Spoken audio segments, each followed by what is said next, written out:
Bom, quero agradecer aí o aceite do convite. Eu queria que você se apresentasse aí para o nosso público. Quem é o Paulo de Souza Leite? Quem é esse cara? Paulo de Souza Leite é engenheiro agrônomo, já trabalhou em vários lugares do Brasil e está no Comitê Piabanha, ou participa do Comitê Piabanha muito antes dele ser criado, né? Eu A gente estou vai nessa contar essa história. história, a gente vai contar essa história mais à frente. Primeiro te apresento, quem é você e tal. Então, eu sou membro do Comitê Piabanha, mas eu estou nele desde antes dele existir. Uhum. Então, deixa eu te perguntar outra coisa. O que é que te levou a participar de um comitê de bacia? O que te motivou? Como é que foi essa história? Conta um pouquinho para a gente dessa história. Você é um contador de história que é bom, então conta essa história desde o início. Então, na verdade, é assim, quer dizer, eu sou agrônomo, trabalhei na Amazônia, no Cerrado, na Caatinga e na Mata Atlântica. Morei nesses lugares, né? Principalmente no semiárido. Todo agrônomo tem que se preocupar com a água, né? O agrônomo que não se preocupa com a água não é agrônomo, né? A água é uma das coisas mais importantes para a agricultura. E depois de trabalhar 7 anos no semiárido, na região de Campo Alegre de Lourdes, Remanso, Pilão Arcado e tudo mais, eu voltei para aqui, para a região, para o estado do Rio de Janeiro, né? E participo aqui, venho participando, e eu represento no comitê o CDDH, né? O Centro de Defesa de Direitos Humanos de Petrópolis. E nessa participação, a gente participava de diversas questões aqui, e aí acompanhamos a questão da promulgação da Lei 9433, né? E depois da discussão e da promulgação da Lei 3239 em 99, né? E lendo a lei, avaliando, vendo aquilo que estava acontecendo com a lei, ou seja, a lei em si, vimos que havia uma oportunidade grande de você, a partir da lei de recursos hídricos, você trabalhar outras questões, não só a água, mas todas as questões relativas ao meio ambiente, né? E principalmente a água, né? Que a água é extremamente importante para a agricultura, para a agronomia e para a sociedade, né? Então, a gente, assim, o lixo mal disposto vai para onde? Dentro do rio, né? Ou seja, uma movimentação de terra feita de forma inadequada numa encosta, a terra vai para onde? Dentro do rio. O esgoto que a gente não trata vai para onde? Vai para dentro do rio. Então, muitas das coisas, muitos dos problemas ambientais acabam dentro do rio, né? O desmatamento reduz a quantidade de água nos rios. Então, as questões ambientais acabam se conjugando no rio, né? E um grupo de organizações não governamentais aqui, através do CDDH de Petrópolis, né, a gente começou a fazer essa discussão sobre a lei e via que a lei trazia novos conceitos, ela trazia uma forma diferente de ver a coisa pública, né? E essa forma diferente de ver a coisa pública é que fez com que a gente nos incentivássemos um grupo, né, a participar e querer trabalhar essa lei na prática, no real, no concreto, no dia a dia, né? Quando vocês começaram a fazer esse trabalho, quais os comitês que tinham aqui no Rio de Janeiro? Né? Só tinha quais? Só tinha o Baía de Guanabara. Não, minto, não tinha o Baía de Guanabara. Tinha o Guandu, o Macaé, o Guandu e o Macaé só. Uhum. Na verdade, só tinha o Guandu e o Macaé, quer dizer, foram...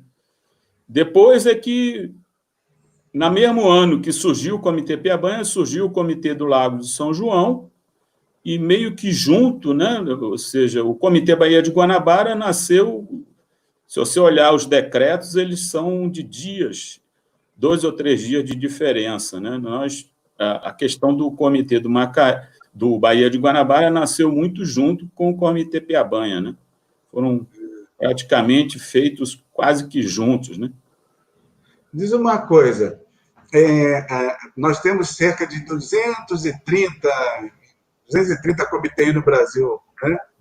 E ainda tem espaço para muitos outros comitês, né? O que você acha que... quais foram os caminhos das pedras que viabilizou a criação do grupo inicial para a constituição do Comitê Piabanha? Qual foi o... O Comitê Piabanha tem uma questão sui generis no estado do Rio de Janeiro, né? Porque, na época, o Comitê Piabanha nasceu daqui da região. Vários comitês foram fomentados, né? E houve interesse do Estado na criação de alguns desses outros comitês. O comitê nasceu de uma discussão interna da região. Nós não tivemos nenhuma ajuda na época de governo do Estado. Tinha uma pessoa que era da antiga Secretaria de Recursos Hídricos e Saneamento, que vinha aqui. Mas, assim, não houve uma ajuda, uma atuação grande do Estado, quase que nenhuma atuação do Estado na criação do Comitê Piabanha, né? A gente pode dizer que o Comitê Piabanha foi uma geração da região, nasceu da região, de um movimento de organizações não governamentais, de empresas, da Firjan, daqui da região. É isso que eu queria que você dissesse, como é que esse movimento começou, como é que ele foi alimentado, o que foi necessário para que ele, vamos dizer assim, ganhasse musculatura para avançar no processo? Ele começou com uma provocação do CEIVAP, né? Em 2000, logo depois da lei, a gente discutindo a importância dessa lei, o potencial que tinha, né, de botar essa lei para funcionar, a 3239, né, que nasceu em 99, foi promulgada em 99, o CEIVAP, em 2000, ele realizou 3 encontros na região serrana do estado do Rio de Janeiro para fomentar a criação de comitês, né, principalmente os comitês estaduais. Teve um primeiro encontro em Friburgo, e aí foram 2 pessoas de Petrópolis, eu e uma colega que trabalhava no CDDH comigo, também agrônoma, né, a Marinise. Nós fomos a esse encontro, meio que representando, na época, o conselho da APA Petrópolis, e depois desse teve um segundo encontro em Teresópolis e um terceiro encontro que culminou esses encontros da região serrana aqui em Petrópolis. Nesse encontro, a gente houve esse encontro, houve uma discussão, e nesse encontro houve a incorporação das empresas, né? Algumas empresas se interessaram em participar desse processo, e a própria Firjan se interessou em participar desse processo. A partir daí, nós fizemos um novo encontro da região, né, da bacia do Piabanha. Na verdade, o processo inicial, o projeto inicial era criar o Comitê da Bacia do Piabanha, que envolveria a área de 7 municípios, né? A gente fez esse encontro, reuniu prefeituras, organizações não governamentais, diversas empresas, várias prefeituras, e aí o governo do estado compareceu, mas isso foi uma organização aqui da região, né? Então, nesse encontro foi formada uma comissão provisória para a criação do Comitê Piabanha, né? E aí houve um processo lá, aí nós tínhamos uma coordenação, eu fiquei como coordenador dessa comissão provisória para criar o Comitê Piabanha. A gente tinha um grupo de trabalho técnico, né, que foram elaborar as propostas técnicas, elaborar o mapa da bacia, e não sei mais, outras questões em relação a isso, e tinha um grupo que ficou responsável por elaborar o regimento interno, né? E nós fizemos encontros, reuniões, visitas em todos os 7 municípios na época, né?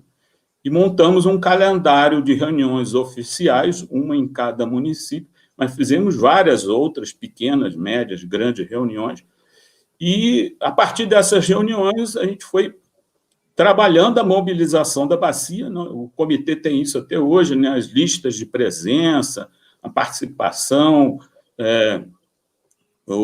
saiu em jornais em toda a região, né? Então, nós fomos trabalhando nesse sentido, juntando esse material, enquanto isso, um grupo menor, né, de técnicos, tinha biólogos, geógrafos, tinham mais agrônomos, né, eram 3 agrônomos, que começaram a elaborar o mapa da bacia, né? Nós tivemos algumas dificuldades na época, a gente não conseguiu fazer isso em meio digital, a gente teve que fazer em meio impresso mesmo, na mão. O mapa da bacia foi elaborado à mão por um grupo de pessoas, né, por um grupo de profissionais, e aí nós demos entrada em 2003, né? Essa comissão provisória deu entrada em 2003, no pedido, em janeiro, fevereiro de 2003, no pedido para a criação do Comitê Piabanha, né, ao Conselho Estadual. Aí o Conselho levantou, quer dizer, levantou algumas informações, pedidos de informações, nós cumprimos com essas pendências, e aí ele foi aprovado em novembro de 2003 no Conselho Estadual de Recursos Hídricos. E aí veio essas dificuldades com o governo do Estado, né? Porque o nosso decreto é de setembro de 2005, né? Então levou quase 2 anos esse troço parado na mão do governo do Estado, né? E aí teve que ter outra mobilização para conseguir, né, instituir realmente o comitê, né? Mas essa caminhada pela bacia, né, foi bastante interessante. A gente utilizava aqui um ônibusinho da Prefeitura de Petrópolis, um micro-ônibus, botava nesse micro-ônibus várias pessoas, tinham organizações não governamentais, algumas empresas faziam parte desse processo inicial, a própria Firjan, e nós rodamos a bacia, mobilizando a bacia para criar o Comitê Piabanha. Então, esse processo foi muito interessante.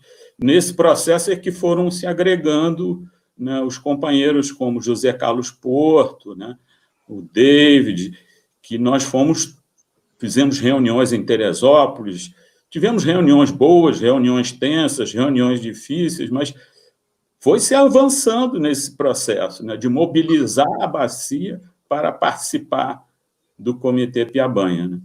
E depois de muito custo, né, e aí a partir disso aí nós trabalhamos a criação, né, do comitê, e nesse período de 2 anos que ele foi aprovado no Conselho Estadual, mas ele não era instituído pelo governo do Estado, nós fizemos uma reunião de organizações não governamentais e fizemos um pedido ao Ministério Público de uma ação contra a governadora por deixar de fazer, né? Quer dizer, está na lei que, se o Conselho Estadual aprova, o governo do Estado tem que instituir o comitê, né? E ela não instituía. Inclusive, nessa época, algumas pessoas ajudaram muito. Na época, o representante da Firjan, né, ele pegou os processos, botou debaixo do braço, era o presidente do Conselho Estadual, né, ele botou os processos debaixo do braço e levou para a governadora, dizendo: ó, precisa instituir isso aqui, já estão prontos, né? Quer dizer, e aí era o Comitê Piabanha, o Comitê Baía de Guanabara e o São João, né? O São João acabou saindo alguns meses antes, e o Guanabara e o Piabanha saíram assim com dias de diferença o decreto, né? Você contando assim, parece que foi fácil, não? Mas eu fico pensando assim, primeiro que teve algumas pessoas com poder de liderança forte e com poder para puxar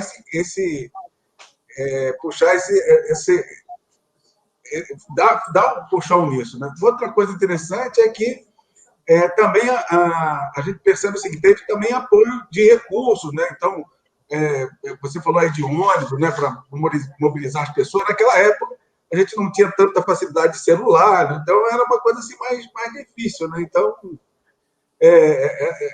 como é que foi isso aí? Conta isso para a gente aí. Essa mobilização ela foi possível também porque houve um grande apoio da Prefeitura de Petrópolis e da Firjan, né? As organizações participaram, não governamentais, na verdade, iniciaram toda essa discussão, né? Mas esse apoio material para fazer isso, houve um apoio grande, né, da Prefeitura de Petrópolis, na época, né, e da Firjan.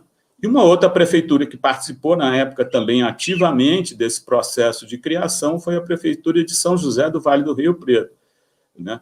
Então, foram as duas prefeituras assim, que, na época, participavam bastante ativamente disso. O apoio dessas organizações não governamentais e o apoio forte, né, e grande, que deu uma ajuda realmente grande, significativa, foi também da Firjana. Agora, houve exatamente um esforço muito grande, né? Imagina, você mobilizar 7 municípios, ia a esses 7 municípios, mobilizar as pessoas, então, os contatos, as pessoas, né? A gente tinha que estar fazia isso tudo, né? E esse processo inicial a gente não tinha, né? Quer dizer, nós não tivemos apoio nenhum do Estado para fazer isso na época. Por isso que eu digo, o Comitê Piabanha, ele nasceu da região. Ele foi criado para a região, porque alguns outros comitês tiveram um apoio forte do Estado, porque o Estado tinha interesse, né? O São João foi uma pessoa para a região lá da região dos lagos, para poder fomentar isso, né? A criação desse comitê lá. O Comitê do Guandu tinha um interesse por conta da transposição, né? Então, alguns... O Guandu foi a intrusão salina. A intrusão salina é a transposição que eles sabiam que seria cobrado, que já caminhava-se na época para a cobrança, né? Porque eu também participava assim, bastante ativamente do CEIVAP, né? Então, eu conhecia as discussões que estavam acontecendo dentro do CEIVAP, então havia essa questão de trabalhar a cobrança nesse sentido, né? Então, alguns comitês houve interesse e o governo do Estado trabalhou isso, né, para criar esses comitês, né? Em outros casos, não, né? Agora, o Piabanha nasceu, por exemplo, nós começamos a discussão junto com a região do Dois Rios. Só que nós, aqui na região, decidimos que a gente avaliou a lei e falou assim, quem é que tem poder para decidir sobre as águas? São os comitês. Na época, havia muito os consórcios intermunicipais de gestão de águas. Então, você tinha o consórcio do Lago de São João, né? E foi criado um consórcio também na região de Friburgo, né? Do BNG2, né? Bengala Negro, Grande Dois Rios. Então, esse consórcio, na verdade, eles na região do Dois Rios, eles seguiram na direção de criar um consórcio para depois criar o comitê. E aqui nós decidimos, né, o grupo que estava à frente disso, decidiu que nós íamos partir para a criação de um comitê, que não adiantava você criar um consórcio, porque o consórcio não tinha poder de decisão legal sobre a gestão das águas. Quem tem poder de decisão sobre as águas de uma determinada região, que faz a gestão das águas de uma determinada região, são os comitês, né? Então, a gente resolveu, desde o início, partir para a criação de comitês de bacia hidrográfica. Aí em 2005, sai o documento do governador, e aí como é que se constituiu primeiro grupo plenário, de plenária e de diretoria? Antes de chegar na primeira plenária, essa criação, essa saída do decreto não foi fácil. O governo do Estado chamou em junho, não me lembro mais, maio ou junho de 2005, chamou, né, a comissão provisória para discutir o decreto. E eles apresentaram algumas propostas com as quais nós não concordamos, né? Então, houve uma discussão bastante intensa, bastante difícil, né? Uma queda de braço. E quando nós fomos lá, na antiga Serra, né? Ali na Largo de São Cristóvão, ali, nós fomos discutir o decreto para criar o Comitê Piabanha. O governo do Estado queria que nós assumíssemos a região serrana inteira. Então, Eles queriam fazer um comitê que fosse o Piabanha e o Dos Rios juntos, né? Conjugados, fazendo um comitê só da região serrana. Aí nós já conhecíamos o André e algumas pessoas lá na região de Friburgo que estavam discutindo o consórcio, comitês e tal na região. Nós falamos, vocês briguem por aí que nós vamos brigar por aqui. E a gente não pode deixar isso acontecer, né? Porque imagina você pegar um comitê que vai de Partido Alferes a São Fidélis, é um negócio inadministrável, né? Não é possível fazer a gestão de tudo isso, o que envolveria diversas bacias, muitos rios, muitos problemas, né?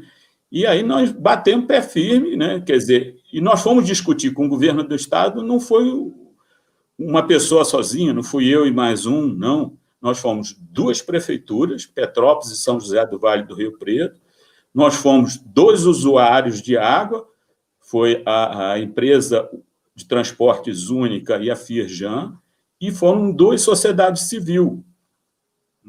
Foi a APEA, Associação Petropolitana de Engenheiros e Arquitetos, e o MAPA, Movimento Ambientalista de Petrópolis e Adjacência. Então, esses 6, ou seja, 2 sociedades civil, 2 poder público e 2 usuários, foram discutir com a Firjan, foram discutir com o governo do Estado. E, na época, a gente bateu o pé firme, não aceitamos esse comitê da região serrana inteira, né? Houve uma queda de braço, e nós sabíamos que eles iam entrar com uma proposta paralela, né? Ou seja, uma proposta que nós já imaginávamos que fosse isso acontecer, e aí eles nos propuseram assumir, né, Carmo, Sapucaí e Sumidouro. Carmo, Sapucaí e Sumidouro são rios, né? São pequenas bacias que desaguam diretamente no Paraíba do Sul, pela margem direita, né? Mas não fazem parte da bacia do Piabanha, né? E aí nós, já sabendo disso, e assim, Sapucaia tem uma relação muito próxima, né, com 3 rios, Sumidouro tem uma relação com Teresópolis e tudo mais, então a gente achava que politicamente, em termos de relação e tudo mais, era possível isso, né? E aí aceitamos essas bacias, pequenas bacias que cortam esses 3 municípios, e eles foram incorporados ao Piabanha. Tanto que o decreto original ele cria o Comitê da Bacia do Piabanha com um prazo, né? Nós tínhamos um prazo para incorporar esses 3 municípios no Comitê Piabanha, né? E aí tem algumas coisas que as pessoas não entendem, né? O Comitê Piabanha tem um nome grande e tem um nome Comitê da Bacia Hidrográfica do Rio Piabanha e Subbacias Hidrográficas dos Rios Paquequé e Preto. Esse nome, tecnicamente, está errado, né? Mas esse nome foi importante na época da criação do Comitê Piabanha para trazer esses municípios ao comitê, né? Ou seja, o Rio Paquequé é um rio muito importante. Na verdade, na região do Piabanha, nós temos 2 Paquequé, né? Tem um em Teresópolis e outro que nasce em Sumidouro e deságua em Carmo. Então, são 2 rios, Paquequé. Então, esse nome foi colocado por uma questão mais de política institucional, de articulação da região, do que técnico. É um nome que, tecnicamente, está errado, né?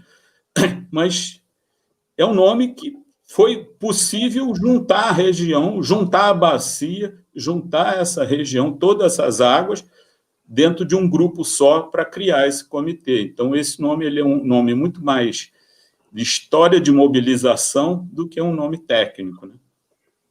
Você foi o primeiro presidente, então, do Comitê Piabanha Constituído. Eu fui o primeiro presidente. Na época, a gente estava pensando em botar um prefeito, né? Pensamos nessa possibilidade, né? Mas, na hora, na mobilização final, não foi possível. E aí eu já vinha acompanhando muito isso, tocando essa coisa, acabei sendo eleito o primeiro presidente do Comitê Piabanha. E aí quero agradecer. Nessa hora a gente não pode esquecer, né, agradecer o professor Sertan, né? O professor Sertan foi a pessoa indicada pelo Conselho Estadual de Recursos Hídricos para instalar o comitê. Então, nós montamos uma comissão do Conselho para instalar o Comitê Piabanha, né? E o doutor Sertã que coordenava essa comissão e fez um trabalho muito bom, né, de articulação e tudo mais. E aí tem várias questões, né? Quer dizer, o Comitê Piabanha tinha a ideia inicial, né, de em vez de ter um presidente, ter um diretor-geral, assim como o Guandu, né? Tem um diretor-geral. E, na época, quando saiu o decreto, o nosso regimento interno tinha um diretor-geral. Quando saiu o decreto, nós fomos ver o decreto, estava lá, o comitê será regido por plenária, presidente, secretaria executiva, não sei o que e tal.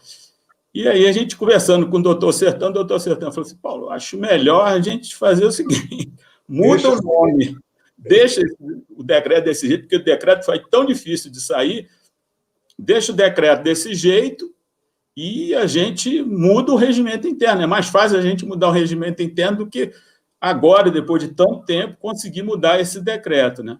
E foi o que a gente fez, né? A gente mudou o regimento interno, mas, na verdade, o regimento interno original pretendia-se que a gente tivesse um diretor-geral. Nada dessa coisa extremamente presidencialista, né? De presidente para cá, né? Mas eu acabei sendo o primeiro presidente, e o primeiro e o segundo, né? Fiquei 2 mandatos. Né? O Comitê Piabanha ainda tem no seu regimento interno, né, que qualquer pessoa ou organização só pode fazer parte da diretoria durante 2 mandatos seguidos, depois tem que sair para que outros assumam e tal. Estamos aqui sendo acompanhados pela Dilza Dias Frois de Castro. Deve ser sua amiga aí de muito tempo, né? Ela diz aqui, boa tarde, debatedores, em especial meu amigo Paulo Leite, referência na área ambiental do nosso estado. E ela complementa. Nada mais justo, Paulo, é uma pessoa, quer dizer, na realidade ela estava comentando isso na hora que você estava comentando que você foi presidente. Então, nada mais justo, Paulo é uma das pessoas que mais se dedicou ao Comitê Piabanha. E a Miriam Maísa também dá parabéns ao Paulo pela explanação clara e pela luta em defesa do meio ambiente. Sejam bem-vindos, meus amigos. Né? A Miriam, Maísa e a Dilza. Rapaz, eu fiquei tão ligado aqui, esperando você, que esqueci de acionar o outro canal, que é o outro canal do YouTube. Aí eu estou vendo aqui só do Facebook. Só estamos no YouTube. Mas depois eu subo lá para o Facebook o vídeo também. Diz uma coisa, assim, você, olhando para trás, assim, quais as grandes as realizações que o Comitê Piabanha já fez e que você assim coloca em destaque? Assim, a gente precisa lembrar que o seguinte, durante 5 anos, o Comitê Piabanha funcionou sem uma entidade delegatária com as funções de agência de água. A gente não tinha agência. A gente tinha um escritório na sede da Firjan, aqui em Petrópolis, uma salinha de uma pessoa funcionando em parte do tempo, e eu, muitas vezes, como presidente, eu elaborava o ofício, digitava, imprimia e ainda entregava no INEA, no Rio. Então, assim, as coisas eram muito... A gente não tinha uma estrutura, né? A gente não tinha uma estrutura de funcionamento. Hoje, o comitê tem um escritório com técnicos, com equipe. Num shopping. Tem uma estrutura que hoje permite que as coisas avancem, né? Mas eu gostaria de ressaltar aqui algumas coisas, né? Assim, inclusive, eu fiz um trabalho que foi apresentado junto com o professor José Domingues, né, professor da UERJ, um congresso em Portugal, né, sobre exatamente uma artimanha que o comitê usou, né? O comitê, já no primeiro ano, né, de existência do comitê, em 2006, a gente estava próximo lá de período eleitoral, não sei o quê, e o comitê já tinha um dinheiro, porque a cobrança começou em janeiro de 2004, né? Então, havia recurso, né? E a gente, com medo desse recurso ser utilizado de forma indevida ou fora da área de recursos hídricos, nós sabíamos de um projeto daqui da empresa Águas do Imperador apresentado ao CEIVAP. O projeto tinha sido aprovado no CEIVAP, mas não recebeu recursos, né? Porque tinha aquele processo, aprovava o projeto ficava plenamente aprovado, depois ia se hierarquizando os recursos para ver se havia dinheiro suficiente para bancar aquele projeto, né? E esse projeto não recebeu recursos na época. Ele era daqui na região de Petrópolis, então a ideia era implantar 10 estações com base nos estações de tratamento de esgoto, né, os biosistemas integrados, e nós propusemos ao CEIVAP, né, que o plenário do CEIVAP remetesse esse projeto ao Comitê Piabanha, enviasse esse projeto ao Piabanha. Então, esse projeto foi aprovado, já aprovado tecnicamente, com tudo aprovado lá pelo CEIVAP, ele foi enviado ao Comitê Piabanha e, numa plenária em Teresópolis, nós aprovamos esse projeto e o primeiro recurso que o Comitê Piabanha utilizou foi exatamente em sistemas de tratamento de esgoto, um sistema alternativo, né, diferenciado, mas que gerou alguns resultados, né? Depois, até o André Trigueiro fez um daqueles programas Cidades e Soluções, né? E ele abordou exatamente o uso de biodigestores em tratamento de esgoto, em outros tipos de tratamento de efluentes, e ele até citou teve uma entrevista, né, que foi feita aqui.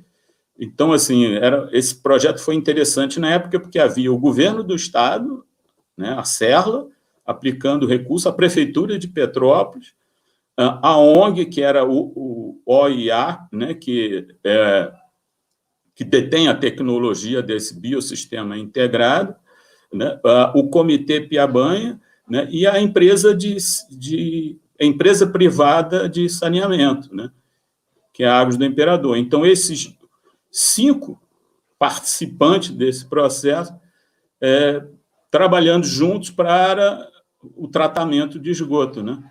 Então, foram feitas algumas dessas estações, né, aqui na região. Petrópolis tem vários, né, desses biosistemas integrados implantados, né, que é uma proposta técnica, vamos dizer assim, elaborada, né, ou juntada. Na verdade, o OIA, ele juntou várias tecnologias e formulou essa proposta de tratamento de esgoto, que é muito interessante e funciona bem. Tem alguns dados aqui da empresa aqui que funciona muito bem, né? Então, você vê que tem várias questões assim que funcionam muito bem. Então, eu acho assim, quer dizer, foi o primeiro recurso aprovado pelo Comitê Piabanha para uso pelo Comitê Piabanha. Agora, eu acho que, por exemplo, os projetos de pagamento por serviços ambientais são 2 aqui na região do Piabanha. Foi outra coisa que os comitês eu acho muito interessante, né, porque o CEIVAP lançou um edital para projetos de pagamento por serviços ambientais. E, na época, o escritório do comitê, nessa época, o comitê já tinha escritório, né, o escritório do comitê, a Érica, que hoje está na diretoria do comitê, ela era a chefe do escritório aqui, ajudou muito, fomentou muito isso. A gente trabalhou muito para ter 2 projetos aqui na região. A gente conseguiu aprovar os 2 projetos, quer dizer, as organizações conseguiram aprovar isso, e quando o CEIVAP, a GEVAP foi ver os recursos, né, os recursos só dariam para 5 projetos, na verdade, em toda a bacia do Paraíba, né? Então, nós fizemos uma reunião de 3 comitês, o Médio Paraíba, o Piabanha e o Baixo Paraíba, e a gente conversou, juntou a diretoria, os presidentes dos 3 comitês, né? E nós discutimos, é importante isso para a região, vamos trabalhar isso, como é que a gente vai fazer isso e tal. Então, nós propusemos à GEVAP e ao CEIVAP dos comitês estaduais entrarem com dinheiro e aí a gente aumentar o número de projetos aprovados na Bacia do Paraíba, né? E de 5 projetos que estavam contemplados com recurso, passou-se para 9 projetos contemplados com recurso, né? E a gente, quer dizer, aqui o projeto que foi feito aqui pela Rede, aqui em Petrópolis, ele cumpriu com todas as etapas, foi plenamente implantado, né? O outro teve algumas dificuldades, né? E esse edital do CEIVAP teve vários problemas, várias dificuldades, mas ele foi implantado, né? E ele tem, nós temos ali lá uma coisa que é bastante interessante, uma imagem muito interessante, né? Que nós tivemos bem antes desse edital, nós tivemos no Quilombo da Boa Esperança, em Areal, fazendo uma visita lá e tal, e tiramos, na época, uma foto de uma vaquinha numa poça d'água, que, na verdade, era uma nascente, né? Um lugar completamente degradado, tudo queimado em volta, só barro e aquela vaquinha bebendo água ali naquela nascente. E hoje nós temos fotos, ali foi implantado um reflorestamento, exatamente no entorno daquela nascente, e hoje você vê o volume de água aumentou significativamente, você vê as árvores crescendo ali, né? E o pessoal do Quilombo diz isso, né? Eu estive lá presente, é o primeiro pagamento por serviços ambientais feitos a eles, né? E nesse primeiro pagamento, o presidente lá da associação lá do Quilombo, ele disse, esse cheque é bem importante, vai nos ajudar muito, mas muito mais importante é essa água que está sendo produzida aqui a partir desse reflorestamento. Então, são coisas assim bem interessantes, né? O comitê também tem várias coisas. O comitê, através de recursos, né, apoiou, financiou os planos municipais de saneamento básico em 6 municípios aqui da região. Ele também houve uma entrega oficial aí para recursos para a elaboração dos planos municipais de gestão integrada de resíduo sólido, né? Então, são várias ações ao longo dos anos que são importantes e interessantes, né? Apoia o encontro de pesquisadores no Parnaso. Apoia o encontro de pesquisadores. Então, várias coisas. O comitê fez um encontro de mobilização. O comitê fez 3 encontros muito interessantes sobre saneamento. Teve um primeiro encontro, né, não me lembro o ano, mas teve um primeiro encontro sobre a situação do saneamento na região, né, e nesse primeiro encontro, foi em Teresópolis, esse primeiro encontro, nós fizemos um levantamento da situação real dos municípios na questão do saneamento. Depois tivemos um segundo encontro, onde foi muito interessante. Esse primeiro encontro aconteceu em Teresópolis, o segundo encontro aconteceu em São José do Vale do Rio Preto, né? E esse segundo encontro nós trouxemos técnicos especialistas para explicar aos técnicos dos municípios o que eles deveriam olhar na elaboração dos seus planos municipais de saneamento básico. Então, a gente teve especialistas em sistema de abastecimento de água, tratamento de esgoto, resíduo sólido, trouxemos pessoas do governo do estado e tal. Então, o trabalho do comitê ao longo dos anos foi bem interessante em diversas questões. Fizemos um primeiro encontro aí de comunicação na região para trabalhar a comunicação dentro do comitê, né? Então, o Comitê Piabanha teve várias ações interessantes, né? Outra coisa é o seguinte, o comitê foi um dos primeiros, né? Acho que talvez tenha sido o primeiro no estado do Rio de Janeiro, a elaborar o seu plano de aplicação plurianual, né? Que nós na época, fizemos um seminário do Comitê Piabanha, né? E nesse seminário do Comitê Piabanha, nós trouxemos um mediador, né? E fizemos um planejamento do que a gente pretendia fazer com os recursos do Comitê Piabanha.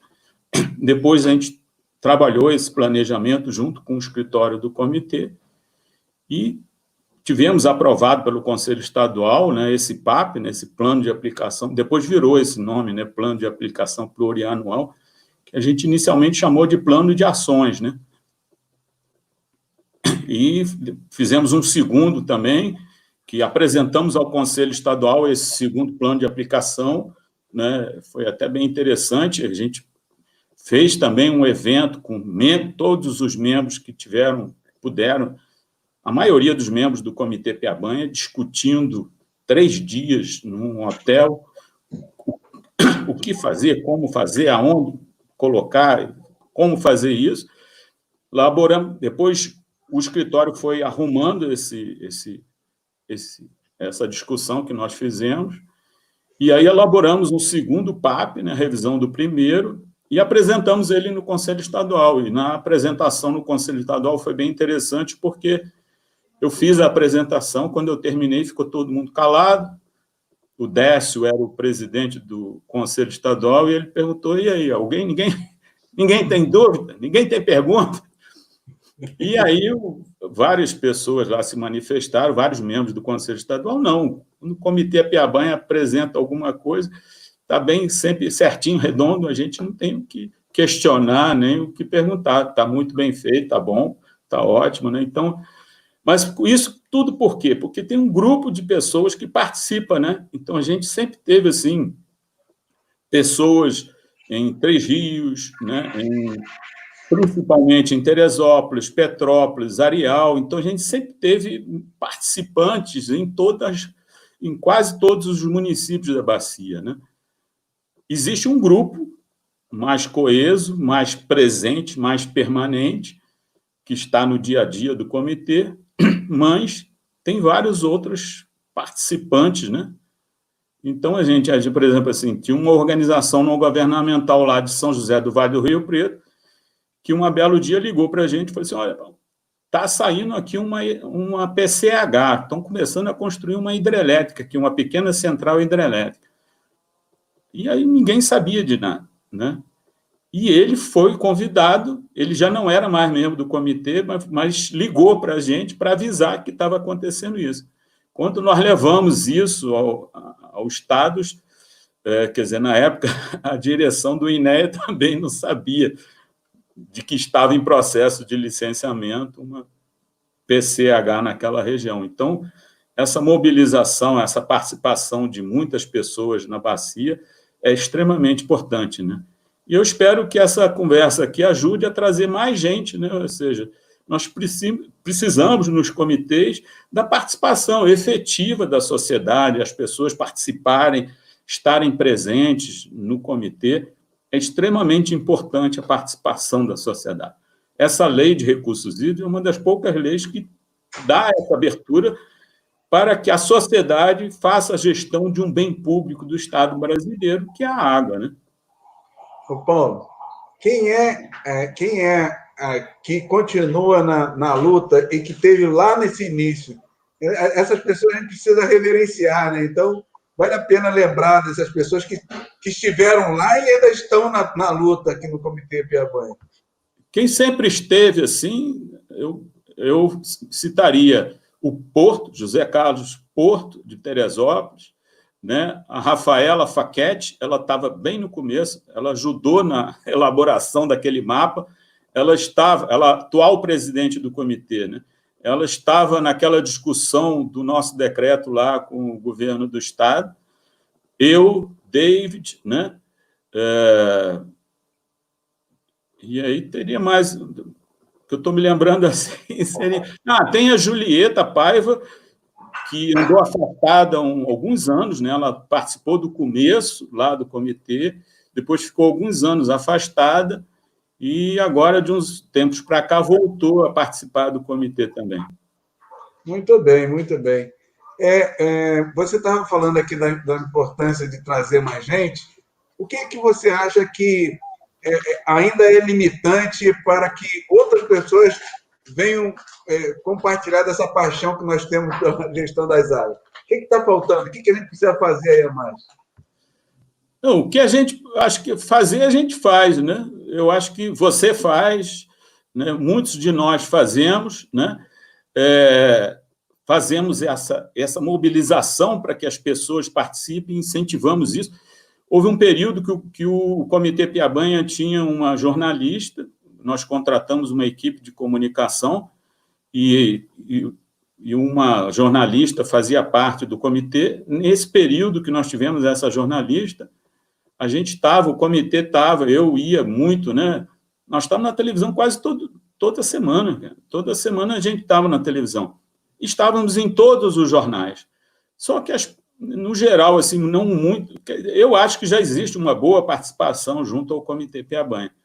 Mas eu acho que uma mobilização mais forte pela água vão surgir quando faltar água.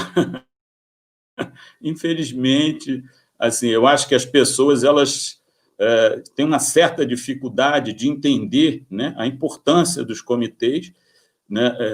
As pessoas, em geral, não conhecem, mas eu acho que uma questão extremamente importante é a gente continuar divulgando, participando, atuando. Isso que você faz de botar no Facebook, botar no YouTube, botar nas mídias sociais, é bastante interessante, importante, né? Ou seja, a gente tem que continuar trabalhando para isso. Nós fizemos muitas palestras aqui. Aquele filme que tinha o Fernando Meirelles como produtor, a Lei da Água, o novo Código Florestal, nós pedimos a produção do programa, que tinha o Adrian, né, como diretor, nós pedimos a produção, na época que foi lançado o filme, nós pedimos a produção para divulgar esse filme aqui na região, e eles autorizaram, né, de graça, passaram para a gente de graça esse filme, e nós passamos eles em toda a bacia, em todos os municípios da bacia, nós passamos em todas as universidades, na UCP, na FASE, na UERJ, na Rural em Três Rios, passamos na Unifeso, em Teresópolis. Então, nós passamos passamos na Câmara de Vereadores da Prefeitura do município de Sumidouro, passamos na Câmara de Vereadores de Areal. Então, a gente rodou a bacia toda passando aquele filme. E a gente passava o filme e depois fazia um debate sobre o filme, né?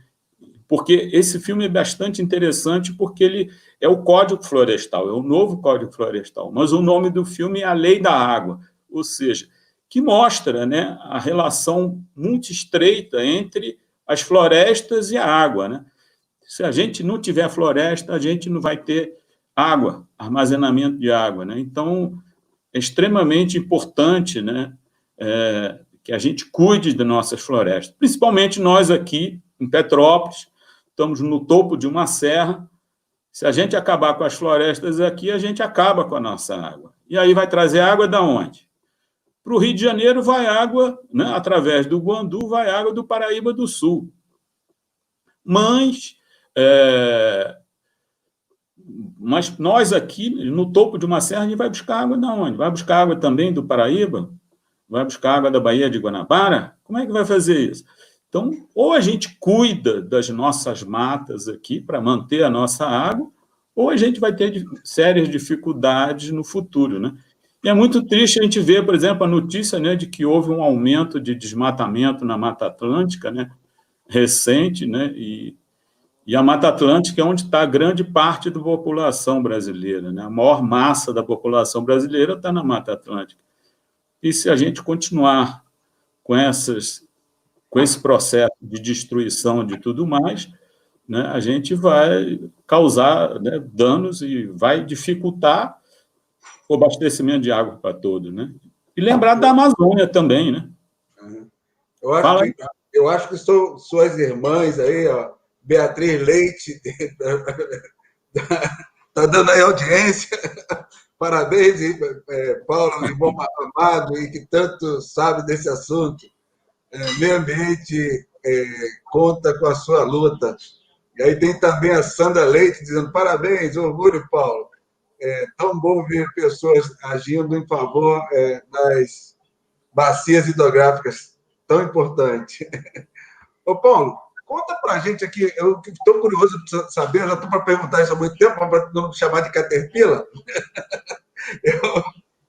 Isso aí é papo de Caterpillar, é papo lá de nosso. Eu estou curioso para saber o seguinte, qual foi a atuação do Comitê Piabanha por ocasião 2001, né? Que teve aquela enxurrada de água muito grande. Aí, como é que... 2011? É 2011, foi 2011. 2011. Na verdade, assim, houve uma atuação do comitê, né, mas aquilo ali foi uma situação extrema, né, emergencial, onde mais as prefeituras e o governo do Estado é que tiveram uma atuação, porque era uma questão mais de socorrer, né? Agora, a partir disso aí, o Comitê Piabanha montou uma discussão aqui, fez um evento, fez um seminário, né, sobre a questão do risco, né, ou seja, dessas questões de risco, e a região da bacia, porque daqueles municípios atingidos naquela época, né, foram 7 municípios atingidos pelaquela chuva extrema, né, 5 estão dentro da região do Piabanha, né? Petrópolis, Teresópolis, Areal, São José do Vale do Rio Preto, né, e Sumidouro. Então, teve além deles Friburgo, né, e Bom Jardim, lá na região do Dois Rios, mas 5 daqueles municípios atingidos estão aqui na nossa região. Então, na época, a gente teve uma discussão bastante intensa, intensificamos um trabalho conjunto com a Defesa Civil estadual, né? E, inclusive, o Porto teve um período que era eu, depois o Porto é que estava como presidente, o Porto teve algumas reuniões lá no Rio de Janeiro, né, para montar ações conjuntas entre os 2 comitês, né, ou entre ações conjuntas da Defesa Civil com o comitê, pensando exatamente nessa questão das inundações, né, da chuva na região. Não estou ouvindo você. Eu desliguei meu microfone. Muito bem, Paulo. A gente está chegando aqui a 1 hora de papo, e aí eu quero agradecer muito a nossa audiência aí, a Dils, a Sandra, a Beatriz, a Miriam, né, e os demais que estão aí, que não apareceram aqui nos comentários. E aí eu te peço para fazer aí umas considerações finais e para a gente ir encaminhando aqui para o encerramento. Eu gostaria de agradecer isso, quer dizer, eu acho que é importante isso, né? Na verdade, assim, quer dizer, o Comitê Piabanha foi sui generis em algumas questões, por exemplo, ele foi o primeiro comitê tipicamente estadual da Bacia do Paraíba do Sul, porque tinha o CEIVAP, o Comitê de São Paulo, e o Comitê Paulista, ele, na verdade, ele abrange toda a Bacia do Paraíba dentro do estado de São Paulo, então ele abrange afluentes e o rio principal.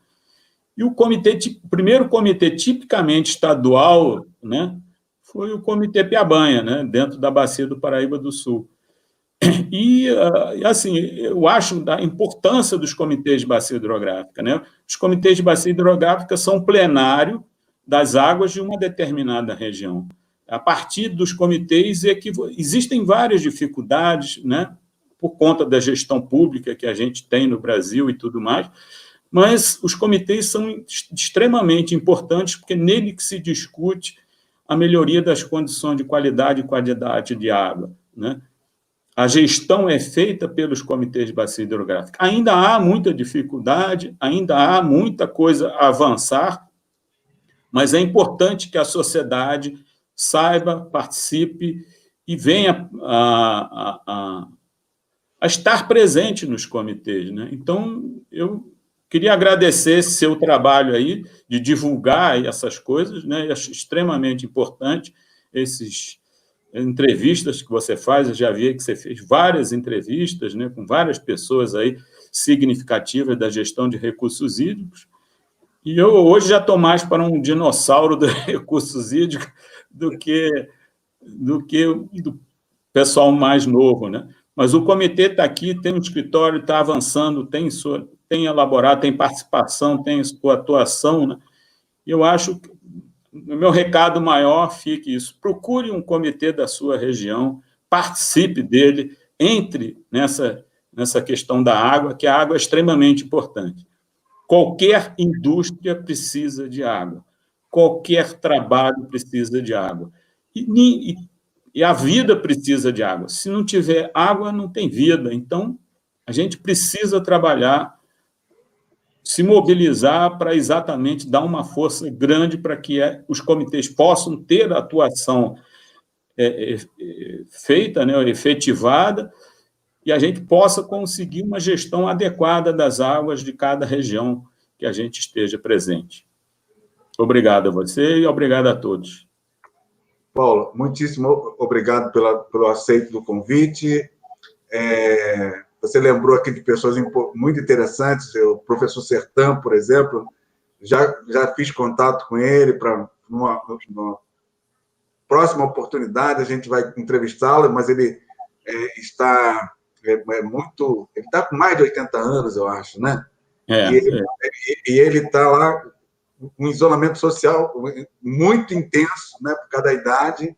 Os médicos não deixam ninguém se aproximar dele, então ele está lá protegido numa bolha, e ele não tem essa facilidade de lidar com tecnologia, com celulares e tal, né? Então, celular, ele não tem nem um laptop. Mas eu quero, assim que acabar esse isolamento social, trazer essa memória viva, né? E esse conhecimento que ele tem aqui para o nosso papo. Bom, mas eu quero... Aí você ligou do Porto também, o Porto é uma figura importantíssima, né? E tal. Eu aprendi muito com vocês também. Bom, eu quero agradecer muito o seu aceite, agradecer a nossa audiência e dizer para você o seguinte: esse é o primeiro, né? Então a gente vai ver se continua esse canal até quando Deus permitir, que aí talvez a gente encontre outro assunto para trazer você aqui também.